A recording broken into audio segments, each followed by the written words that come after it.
Pemirsa, untuk menjaga keutuhan Negara Kesatuan Republik Indonesia dari berbagai ancaman, Kementerian Agama Kabupaten Sinjai menggelar istighasa doa dan zikir bersama.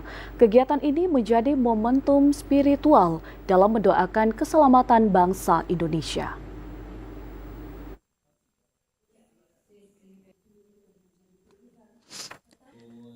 Bekerja sama dengan pemerintah Kabupaten Sinjai, Kementerian Agama setempat menginisiasi kegiatan istighasa dan zikir bersama sebagai wujud kepedulian terhadap kondisi bangsa.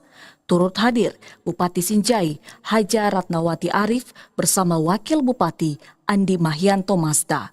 Istighasa, doa, dan zikir bersama juga dirangkaikan dengan peringatan Maulid Nabi Muhammad SAW 1447 Hijriah yang digelar di Aula PL HUT Kemenak Sinjai dengan mengusung tema Keteladanan Nabi Muhammad SAW untuk kelestarian bumi dan negeri.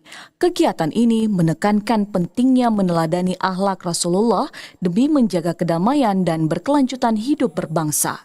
Bupati Sinjai, Haja Ratnawati Arif dalam sambutannya mengajak seluruh masyarakat untuk terus menanamkan nilai-nilai luhur Rasulullah, kejujuran, keadilan, toleransi, dan kasih sayang.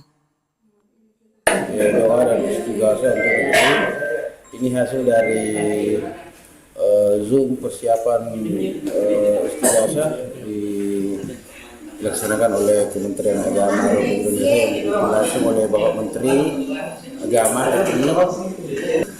ini untuk menginstruksikan kepada seluruh wilayah, provinsi, kabupaten kota seluruh Indonesia untuk melaksanakan secara serentak doa dan zikir bersama istighasa untuk keselamatan bangsa, doa istighasa untuk negeri. Instruksi tersebut meminta seluruh satuan kerja Kemenak untuk menggelar doa dan zikir bersama demi keselamatan, kedamaian, dan kemajuan bangsa. Kepala Kantor Kemenak Sinjai, Haji Farid Wajedi menjelaskan kegiatan ini merupakan tindak lanjut dari instruksi Sekretaris Jenderal Kementerian Agama Republik Indonesia yang dikeluarkan pada 2 September 2025 dan berlaku di seluruh Indonesia.